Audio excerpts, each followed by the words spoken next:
దేవునికి మహిమ కలుగునగాక. ప్రభువును మన రక్షకుడైన యేసుక్రీస్తు నామమున ఛానల్ వీక్షిస్తున్న మీ అందరికీ కూడా ప్రభు పేరిట మా ప్రత్యేక వందనములు చెల్లిస్తున్నాము. మరలా మరొక వీడియో ద్వారా మీ మధ్యకు వచ్చే అవకాశాన్ని దేవాది దేవుడు మనకు కల్పించిన దాన్ని బట్టి దేవునికి మహిమ కలుగునగాక.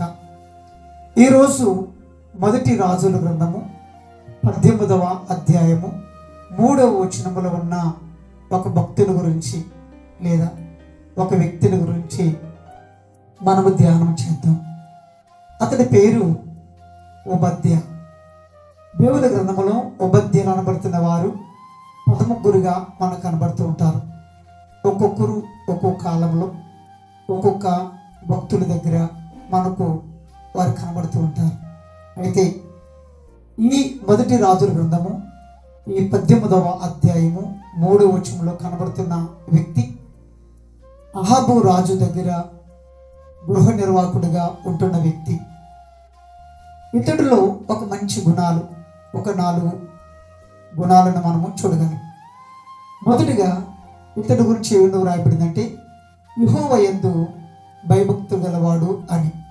ముందుగా అసలు ఓబద్యా అనగా అర్థం ఏంటంటే దేవుని ఆరాధించువాడు అని అర్థం.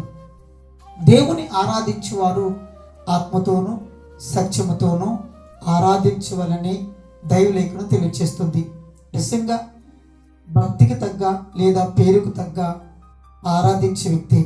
అందుకని తన గుణాల్లో మొదటి గుణము యెహోవా యందు భయభక్తి గలవాడు అని అర్థం. చాలామంది భక్తి ఉంటే భయం ఉండదు, భయం ఉంటే భక్తి ఉండదు. కానీ ఇతడు దేవుని యందు భక్తి గలవాడిగా కనబడ్డాడు. రెండవది ఏమిటంటే ఇతడు ప్రవక్తలను అనగా యెహోవా ప్రవక్తలను 300 మందిని 55 మంది చొప్పున వారిని ఒక గుహలో దాచినట్టు మనకు కనబడుతుంది. వారు ప్రవక్తలు. ప్రవక్త అనగా దేవునికి బదులుగా మాట్లాడేవాడు అని అర్థం. అంటే భక్తి గలవాడు దేవుని యొక్క బిడ్డలను ఎంత చక్కగా అతడు వారిని దాచిపెట్టాడో మనం ఇక్కడ చూడగలము. ఒక్కొక్కరిని 300 మందిని ఒక్కొక్కరిని 55 మంది చెప్పిన దాచాడు. మూడవది ఏమిటంటే అతడు దాయడమే కాదు, అతడు వారందరికీ కూడా అన్నపానములు ఇచ్చి వారిని పోషించాడు. అంటే గృహ నిర్వాహకుడిగా ఉంటూ అతడు ఆ ఇంట్లోనే అహాబు గారి ఇంట్లోనే ఉంటూ అతడిని వారిని అన్నపానములు ఇచ్చి పోషించడం అంటే సామాన్యమైన మాట కాదు. అది దేవుని భయభక్తులు గల వారికి సాధ్యం. కనుక అతడు దేవుని యందు భక్తి గలవాడుగా కనబడ్డాడు. 300 మంది ప్రవక్తలను దాచాడు. అంతేకాదు 300 మంది ప్రవక్తలు కూడా అన్నపానములు ఇచ్చి పోషించాడు.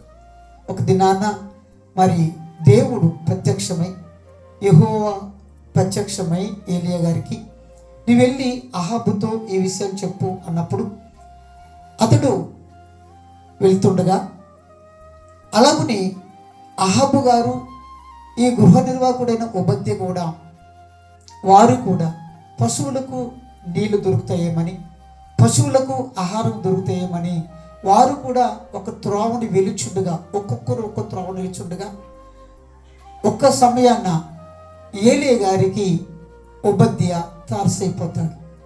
ఎప్పుడైతే అతడు దైవజనుడని గుర్తిరిగాడో వెంటనే ఆయనకు నమస్కారం చేశాడు. అంటే దీన్ని బట్టి మనకు అర్థమైంది ఏంటంటే 4వదిగా అతడికి దేవుడంటే భయభక్తులే కాదు, దైవజనుడైన భయము, దైవజనుడైనా సరే గౌరవం కలిగిన వ్యక్తిగా ఉన్నాడు. ఇది నన్ను చాలామంది కూడా దైవజనుడు అంటే గౌరవం లేని వారుగా కనబడుతున్నారు.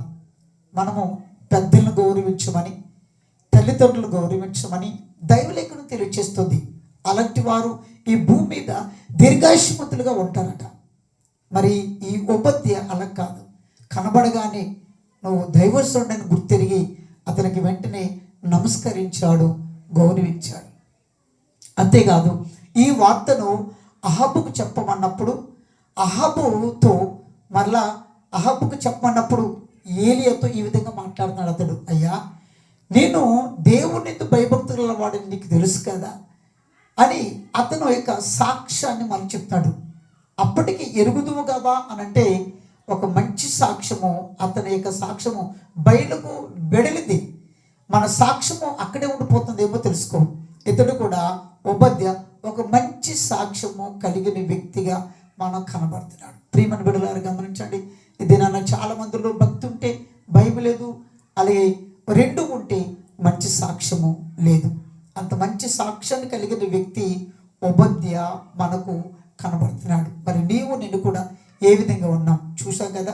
1 భక్తి గలవాడు, 2 ప్రవక్తలను దాచినవాడు, 3 ప్రవక్తలకు ఆహారము మరి ఇచ్చినవాడు, 4 దైవజనుంటే గౌరవం కలిగిన వాడు, 5 ఒక మంచి సాక్ష్యం కలిగిన వాడు. ఇటు లక్షణాలు నేను కూడా కలిగి ఉందాం.